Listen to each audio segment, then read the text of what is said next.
நீங்க நம்ம சேனலுக்கு விளம்பரம் கொடுக்க விருப்பப்பட்டீங்கன்னா 9449359224 இந்த நம்பருக்கு காண்டாக்ட் பண்ணுங்க. உலகத்தினுடைய நண்பனாக இருப்பார் அப்படின்னு எதிர்பார்க்கப்பட்ட டொனால்டு ட்ரம்ப் இன்னைக்கு உலகத்தினுடைய எதிரியாக மாறி போயிருக்கிறார். ஏன் பிரசாத், அப்போ சொந்த நாட்டு மக்களுக்கு அவர் ஆதரவாக இல்லையா அப்படின்னு கேட்டால், நான் இந்த சொன்ன வார்த்தைக்கு பின்னாடி சில காரணங்கள் இருக்குது, சில விடயங்களும் அடங்கியிருக்கு. அதைத்தான் நான் இந்த வீடியோவில் பேச போகிறேன். அது மட்டுமல்ல, ஈரான் அப்படிங்கிற நாடை இருக்கிற இடம் தெரியாமல் நான் மாற்றிடுவேன் அப்படின்னு அவர் சொல்லியிருக்கக்கூடிய வார்த்தைகளுக்கு பின்னாடி இருக்கக்கூடிய காரணங்கள் என்ன, அதோடு சேர்த்து காசா நாட் ஃபார் சேல் அப்படின்னு சொல்லப்பட்டாலும் அந்த பாலஸ்தீன மக்களை ஒட்டுமொத்தமாக துடைத்தெறிவேன் அப்படின்னு ட்ரம்ப் சூளுரை எடுத்திருக்காரு இஸ்ரேலுடைய பிரதமர் நெதன்யாகு முன்னிலையில். அப்படி காசா மக்கள் மீதும் அவருக்கு என்ன கோபம்? இப்படி ஏகப்பட்ட கேள்விகள் இருக்குது. சொந்த நாட்டு மக்களையே துரத்தி எடுக்கக்கூடிய அவருக்கு மற்ற நாட்டு மக்கள் மீது அக்கறையாக இருக்க போகிறது அப்படிங்கிற யதார்த்தமான கேள்விகள் இங்கே முன்வைக்கப்படுது.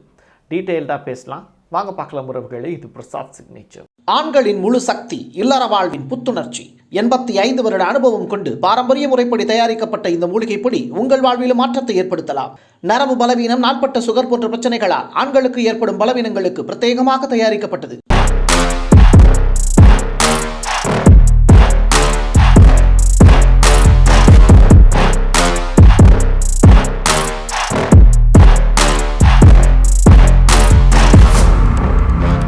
அமெரிக்காவினுடைய ஹூஸ்டைன் விமான நிலையம், அதில் யுனைடெட் ஏர்லைன்ஸ் அந்த நிறுவனத்துக்கு சொந்தமான ஒரு ஏரோப்ளேன் பறக்கிறதுக்கு தயாராக இருக்குது. ஏர்பஸ் 320 அப்படிங்கிற பேரில் அவங்க அந்த நிறுவனத்தினுடைய ஏரோப்ளேன் கிட்டத்தட்ட 100க்கும் மேற்பட்ட பயணிகளோடு கிளம்புறாங்க. இன்ஜினில் தீப்பிடிக்க ஆரம்பிச்சிருது. என்ன பிரசாத், அப்போ என்னாச்சு அப்படின்னு கேட்டால், மற்ற எல்லா பயணிகளுமே இறங்கி ஓடுறாங்க. அந்த காட்சிகள் முதல்ல நீங்கள் பார்த்துருங்க. ஆனால் இது முதல் முறை அல்ல, இது 3வது முறை. அமெரிக்காவில் தொடர்ச்சியாக ஏற்கனவே 2 விமானங்கள் பெரிய அளவில் சேதம் அடைஞ்சிருக்கு. இது 3வது விபத்து. கலிஃபோர்னியா காட்டுத்தீயை அணைக்கிறதுக்கு துப்பில்லாத அமெரிக்கா அடுத்ததாக செய்ய நினைக்கக்கூடிய சம்பவங்கள் தான் இங்கே சிரிப்பலையை ஏற்படுத்துது.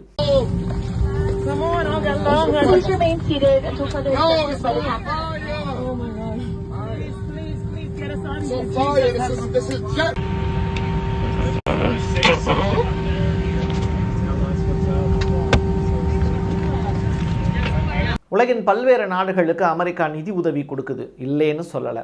அதுக்கு பேர் USAID அப்படிம்பாங்க. நிறையா தொண்டு நிறுவனங்களுக்காக அவங்க கொடுக்கக்கூடிய நிதி. இதை 90 நாட்களுக்கு இழுத்து மூடியிருக்காரு ட்ரம்ப். என் நாட்டு மக்களுடைய நிதியை எப்படி வேற ஒரு நாட்டு மக்களுக்கு நீ கொடுப்ப அப்படிங்கிறது தான் அவருடைய கேள்வி. நியாயமான கேள்வி தான். பட் இந்தியாவில் இருக்கக்கூடிய புவர் பீப்புளுக்காக அவங்க கொடுக்கக்கூடிய நிதி அப்படிங்கிறது இப்போது மூடப்பட்டிருக்கு. 2வது, அமெரிக்க வெளியுறவு அமைச்சர் இதுக்கு பொறுப்பேற்று நியமிக்கப்பட்டிருக்காரு. மூடப்பட்டதை கரெக்டாக காவல் காத்து வச்சுக்கோங்க அப்படின்னு. அப்போது உலகம் முழுவதும் அமெரிக்கா கொடுக்கக்கூடிய நிதி மீது ட்ரம்பினுடைய கவனம் இப்போது பதிஞ்சிருக்கு. இதெல்லாம் நான் ஏன் சொல்கிறேன் அப்படிங்கிறத கடைசியாக நான் சில விஷயங்கள் சொல்லி முடிப்பேன், அப்போ நீங்கள் புரிஞ்சுப்பீங்க. இப்படி ஆப்பிரிக்க நாடுகளுக்கு அவங்க கொடுக்கக்கூடிய நிதி, தொண்டு நிறுவனங்களுக்கு, ஏழை மக்களுக்காக அமெரிக்கா அந்த 200 ஆண்டு காலமாக கொடுத்து வைத்து இருக்கக்கூடிய நிதி எல்லாத்தையுமே ட்ரம்ப் இப்போ கட் பண்ணுறாரு. UNHCR அகதிகளுக்கு கொடுக்கக்கூடிய நிதியும் இருக்குது, இதையும் ட்ரம்ப் கட் பண்ணுறாரு. அப்போ ட்ரம்பினுடைய அடிப்படையாக செய்யக்கூடிய பிளான் என்ன? இப்போது அகதிகளுக்கு கொடுக்கக்கூடிய நிதி இவ்வளவு பல மில்லியன் டாலர் இருக்குமே, அது எல்லாத்தையும் கட் பண்ணுறாருன்னா அந்த ஃபண்டை பூரா எங்கே போய் அவர் இன்வெஸ்ட் பண்ண போகிறார் அப்படிங்கிற யதார்த்தமான கேள்விகள் இருக்குது. ஸோ இந்த இடம் தான் நீங்கள் ரொம்ப ரொம்ப முக்கியத்துவமாக கடந்த நாடாளுமன்ற தேர்தலில் எதிர்க்கட்சியாக இப்போ பொறுப்பு வகிக்கக்கூடிய ராகுல் காந்தி அவர்கள் நாடாளுமன்ற வளாகத்தில் அவர் பேசியிருக்கக்கூடிய விஷயங்களை நீங்கள் ஒப்பிட்டு பார்த்தீங்கன்னா, ரொம்ப ரொம்ப இந்தியாவுக்கும் அமெரிக்காவுக்கும் இடையில் இருக்கக்கூடிய டைஅப் ஸ்ட்ராங் பண்ணணும் அப்படின்னு அவர் பேசியிருக்காரு. We have a strategic partner called the United States. The partnership should focus on how India and the United States can work together to take advantage of this revolution. That is what the conversation should be on. Please understand that India is as important as the United States for the simple reason that they cannot build an industrial system without us. cannot build a production system without us. No matter what they say, the Americans simply cannot do what India can do because their cost structure is much, much, much more expensive than ours. We can build things that the Americans would never imagine. India can do that. அது மட்டும் கிடையாது, சீனா கிட்ட இருந்து நம்ம மூலப்பொருட்கள் இறக்குமதி செய்கிறோம். அது மட்டுமல்ல, அமெரிக்காவோடு நம்ம ஏன் டைப் பண்ணக்கூடாது அப்படின்னு ராகுல் காந்தி தன்னுடைய கோரிக்கையை முன் வச்சிருக்கார். அமெரிக்காவில் ஏகப்பட்ட தொழில் முனைவோர்கள் இருக்காங்க, இந்தியர்கள். அவங்களோட நம்ம டைப் பண்ணி வச்சுக்கணும் அப்படிங்கிற விஷயமும், ட்ரம்ப்போடு நம்ம நெருங்கிய உறவில் இருக்கணும்னு ராகுல் காந்தி நாடாளுமன்றத்தில் அவர் பேசியிருக்கக்கூடிய விஷயங்கள், சீனா உள்ளுக்குள்ளே வந்துருச்சு, அமெரிக்காவை நம்ம இழுத்து பிடிச்சிக்கணும் அப்படின்னு பேசியிருக்கார். அப்போது இந்தியா என்ன நினைக்கிது? இந்தியாவினுடைய ஆளுங்கட்சி எதிர்க்கட்சி ரெண்டுமே ட்ரம்ப்புக்கிட்ட நம்ம ஒரு சாதகமான சூழலை உருவாக்கிக்கணும் அப்படின்னு சொல்கிறாங்க. ட்ரம்ப் அவ்வளோ பெரிய அப்பாட்டக்கரா அப்படின்னு கேட்டால் அந்த அளவுக்கு இல்லை அப்படிங்கிறது தான் யதார்த்தமான உண்மையாக இருக்குது. உலகம் முழுவதும் இருக்கக்கூடிய நாடுகள் அமெரிக்காவோட நம்ம நட்புறவில் இருக்கணும் அப்படின்னு சொல்கிறாங்க. ஆனால் வடகொரியா இதை பற்றி கண்டுக்கிறதே இல்லை. எந்த நாட்டுக்காரனாவது அமெரிக்காவை எதிர்த்தான் அப்படின்னா அந்த நாடு நல்ல நாடுன்னு நம்புறது இந்த வடகொரியா. ஸோ வடகொரியாவில் இருக்கக்கூடிய அந்த கிம்முக்கு இருக்கக்கூடிய அறிவு ஏன் நம்ம இந்தியர்களுக்கு இல்லை? இன்றைக்கி அமெரிக்காவினுடைய பொருட்களை நம்பி தான் நம்ம இருக்குமா? அமெரிக்காவினுடைய வரிச்சலுகையை மட்டும்தான் நம்பி இருக்குமா அப்படின்னு கேட்டால், அங்கேருந்து இறக்குமதி செய்யப்படக்கூடிய பைக்குக்கு வரியை குறைச்சி இங்கே நிர்மலா சீதாராமன் பட்ஜெட்டில் அறிவிக்கிறாங்க. இப்போ இனிமேல் ஹார்லி டேவிட்சன் உள்ளிட்ட அந்த வாகனங்கள்லாம் உள்ளுக்குள்ளே இறங்கும் போது அதற்கான வரிகள் குறைக்கப்படும். அதெல்லாம் 2 லட்ச ரூபாய்க்கு மேலே. அப்போது 25 லட்ச ரூபாய்க்குலாம் வண்டி இருக்குது, அமெரிக்காவிலேருந்து வரக்கூடிய வண்டி. அப்போ வெறும் பைக்கு மட்டுமே, அதுக்கெலாம் வரியை குறைச்சிருக்காங்க. அப்போ நீங்கள் நாடாளுமன்றத்தில் ஒரு பட்ஜெட் தாக்கல் பண்ணும்போது ட்ரம்ப்பை முன்னிலைப்படுத்தி இங்கே ஏகப்பட்ட விஷயங்கள் நம்ம இந்தியாவிலேயே பட்ஜெட்டே திருத்தி அமைக்கப்படுது. இதுக்கெல்லாம் காரணம் ட்ரம்ப் நம்மளுடைய மோடியை அழைச்சிருக்காரு. அடுத்ததாக அவங்க பேச்சுவார்த்தை நடத்த போகிறாங்க. இது இந்திய அமெரிக்காவினுடைய உறவு சுமூகமாக இருப்பதற்கான வழி அப்படிங்கிறாங்க. டாரிஃப் போட்டு மெக்சிகோவையும் கனடாவையும் சீனாவையும் வம்புகளுக்கு பார்த்தாரு. ஆனால் 24 மணி நேரத்தில் தன்னுடைய உத்தரவை திரும்ப எடுத்துக்கிட்டார். பதிலுக்கு சீனா அமெரிக்காவுக்கு வரி போட்டுச்சு, கனடாவும் அமெரிக்காவுக்கு வரி போட்டுச்சு, மெக்சிகோ திருப்பி சாட்டை எடுத்து அடிச்சிச்சு, கிரீன்லாண்டு போடா அப்படின்னு சொல்லிட்டு எஃப்என்எஸ் அப்படிங்கிற வார்த்தையெல்லாம் பயன்படுத்தி அனுப்பிச்சி விட்டாங்க. இப்படி பேசக்கூடிய வார்த்தைகள் அப்படிங்கிறது இன்னொரு நாட்டினுடைய எல்லையையும் கைப்பற்றணும் அப்படின்னு தான் அவர் நினைக்கிறார். அதுக்கு பதிலாக டாரிஃப் வார் அப்படிங்கிற ஒரு விஷயத்தையும் நடத்தி காமிக்கிறார். ஆனால் இதுக்கெல்லாம் அவர் எந்தெந்த நாட்டின் மீது டாரிஃபை விதிக்கிறாரோ அந்த நாடுகள்லாம் பயமுறுத்தின உடனே அதை நிறுத்தம் செஞ்சு வச்சுருக்கார். அப்போ ட்ரம்ப் பயந்துட்டார் அப்படிங்கிறது இந்த இடத்துல ப்ரூஃப் ஆகுது. அப்போ ஒரு தடவை ஒரு விஷயம் சொல்லி இன்னொரு தடவை வேறு ஒரு விஷயம் சொல்கிறதுக்கு அவர் நம்ம ஊரில் இருக்கக்கூடிய சீமானா அப்படின்னு கேட்டால் ஆமாம் அப்படித்தான் இருப்பார் போல். ஆனால் அவ்வளோ பெரிய பவர் வச்சுக்கிட்டு அவர் இன்றைக்கி உதிர்த்து இருக்கக்கூடிய வார்த்தைகள் இன்னும் ரொம்ப மோசமான விளைவுகளை அமெரிக்காவுக்கு ஏற்படுத்துங்கிறாங்க. அமெரிக்க மக்கள் இப்போ உண்மையிலேயே ஓட்டு போட்டு அச்சத்தில் இருக்காங்க அப்படிங்கிற தகவல். இந்தியாவில் இருக்கக்கூடியவங்க அமெரிக்காவுக்கு போனால் அங்கே நிறையா சம்பாதிக்கலான்னு போகிறாங்க. ஏன்னா இங்கே ₹1 சம்பாதிக்கிறதும் அமெரிக்காவில் 87 முறை உழைக்கிறது ஒன்று. இன்றைக்கி தேதிக்கு இந்திய மதிப்பில் அமெரிக்காவினுடைய டாலர் எவ்வளோனா ₹87. அப்போது அமெரிக்காவில் போய் வேலை பார்க்கலாம் அப்படின்னு நினைக்கிறாங்க.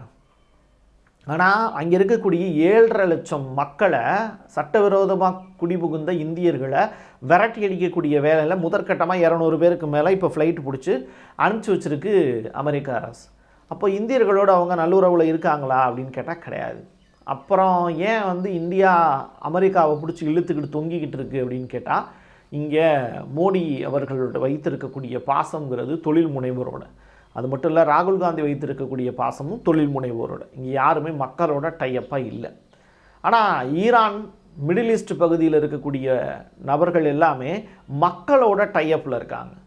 ஸோ மக்கள் எடுக்கக்கூடிய முடிவு தான் ஈரான் அரசினுடைய முடிவாக இருக்குது. மக்கள் எடுக்கக்கூடிய முடிவு தான் பாலஸ்தீன் மக்களுடைய தலைவர்களாக இருக்கக்கூடிய ஹமாஸினுடைய வேண்டுகோளாக இருக்குது.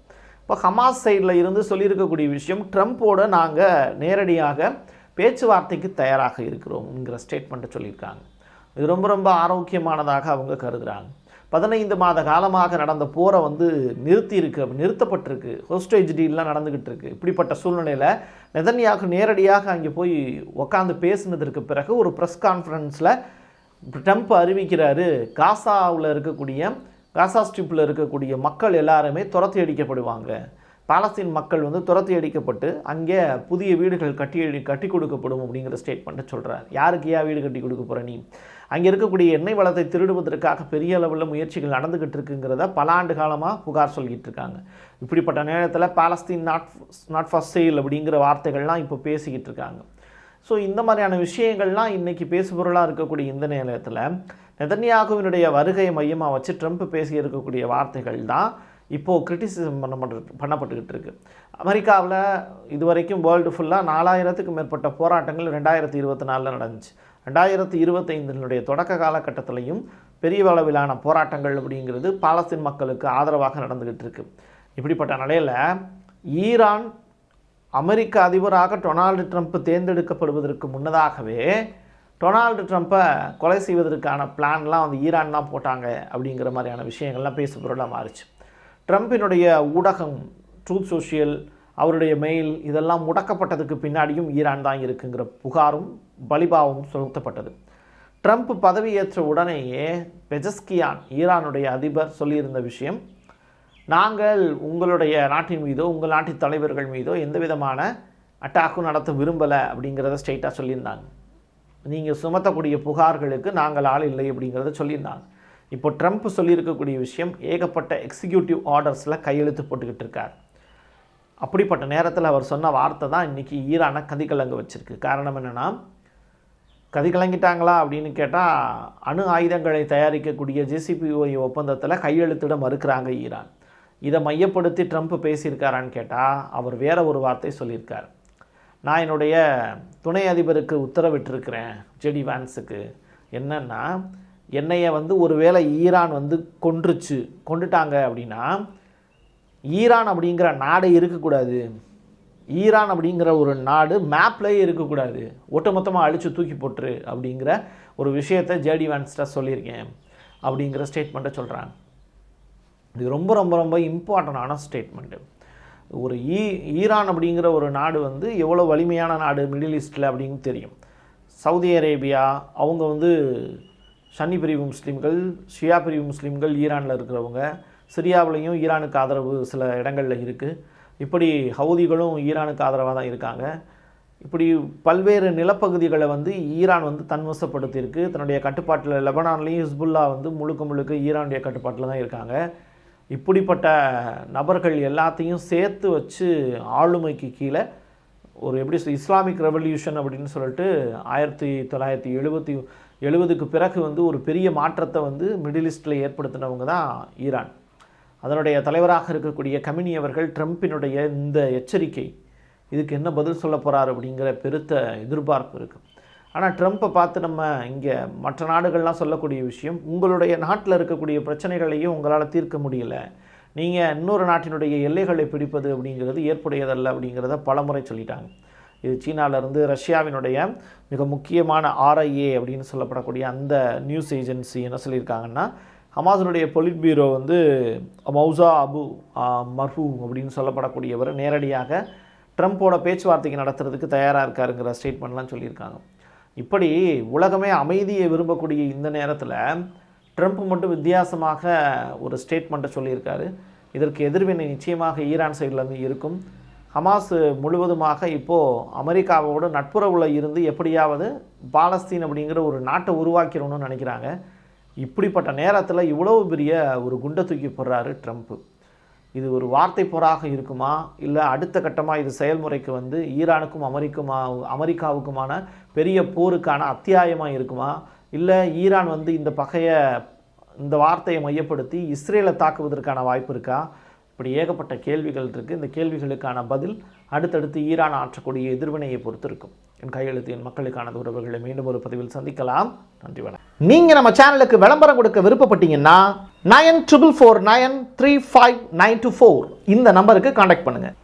ஆண்களுக்கு சக்தியை அதிகரிக்கும் மூலிகைகளை தேர்ந்தெடுத்து நேர்த்தியான முறையில் தயாரிக்கப்பட்டது ஊட்டி நேச்சுரல் பவுடர். மூலிகைகளில் அனுபவம் கொண்ட டாக்டரால் உருவாக்கப்பட்டது. நேரில் வருபவர்களுக்கு மருத்துவ ஆலோசனை வழங்கப்படும். கொரியர் மூலமாகவும் பெற்றுக்கொள்ளலாம். தமிழ்நாட்டிற்குள் கேஷ் ஆன் டெலிவரி வசதியும் உண்டு.